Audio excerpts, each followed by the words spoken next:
සුබ දවසක් යාළුවනේ.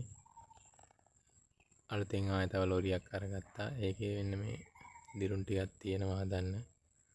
ඔය තියෙන්නේ පීල්ල. ඔය තියෙන්නේ මූණේ ඔය වම් අත පැත්ත. ඔන්න ඔය දෙක තමයි දිරලා තින්නේ. ඔක දැන් කපලාගෙන හදන්න ඕන. ඊට පස්සේ යාළුවනේ ඔතනින් ඔය පැත්තෙම පහළ සීට් එකත් එක්කම තියෙන අර මඩ කවරේ එතන ඔය තියෙන්නේ. එතන කෑල්ල කපලා ගැහුවා. තියෙන්නේ එතනම මේ පැත්තේ දොර වැහෙන තැන ජොයින්ට් එකේ එතන කෑල්ලක් ගහලා තියෙන්නේ. ඔන්න තමයි යාළුවනේ දැන් තියෙන ආයේ පහළ ටික තියෙන්නේ. පහළ මෙතන මේ කෑල්ල මේ හැම එකක්ම කෑලි කපලා තමයි ගහන්නේ. ඔය තියෙන කපලා දාලා ඔන්න ඔය විදිහට තමයි සුද්ධ කරලා දාලා තියෙන්නේ. දෙක කපා ගන්න. කෑලි කපන ඔය තියෙන්නේ ඔය පරණ කෑල්ල දෙවිච්ච එක. ඔය පරණ කෑල්ලටම දැන් අලුත් කෑල්ලක් හදා ගන්න ඕනේ. තියෙන්නේ පරණ කෑල්ල. කොහොම දිරුමක් දීලා තියෙන්නේ. ඔක සම්පූර්ණ කැටලොග් ගහලා වහලා තිබුණේ. හරිද? එහෙම හොඳ නෑ යාළුවනේ.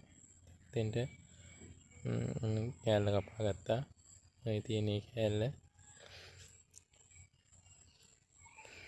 මේ තියෙන්නේ පරණ කෑල්ල. ඔය ගානට දෙට්ටෙන්නේ. පරණ කෑල්ල තියලා කපා ගන්නවා අලුත් කෑල්ල. ඒ අලුත් කෑල්ල තමයි මේ. ඔන්න තියලා පාස් කරනවා. පෑස්සම කැටලොග් පොඩ්ඩයි යන්නේ. ගොඩක් යන්නේ. තියෙන්නේ. එතන යාළුවනේ ඒ කෑල්ල ගහලා ඉවරයි. ඊට පස්සේ එහා පැත්තේ කෑල්ල තිබුණා.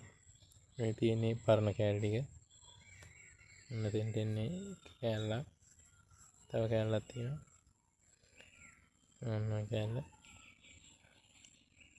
ඔක්කොම කපලා ජපානයෙන් ආපු තත්ත්වයට හදලා තියෙන්නේ යාළුවනේ. කැටලොග් කියලා මහ ගොඩක් යන්නේ නැහැ. සාමාන්‍යයෙන් කීයක් තලයක විතර වාසිය තමයි ඔතන වැටෙනවා වැටෙන්නේ. නම යාළුවනේ ඔතන තියෙන පොඩි තිරුමක් තියෙන තව ඉස්සරහා. ඔය තියෙන යාළුවනේ ඔකත් හදන්න ඕන ඔතන කපලා. කොහොම හරි කපලා හදන්න ඕනේ ඉතින්. එහෙම නැතුව කැටලොග් පුරවලා වැඩක් නැහැ. ඒක හරියන්නේ නැහනේ. ඉතින් අනිත් පැත්තේ ඔක්කොම ඉවරයි. මේ විදිහටම යාළුවනේ අනිත් පැත්තක් තියෙනවා. මේක ඊයේ කරේ ඊයේ වීඩියෝ එකක් දාන්න බැරි යාළුවනේ ඊයේ හවස හොඳටම මැස්සනේ. එහෙනම් යාළුවනේ අනිත් පැත්තත් අරගෙන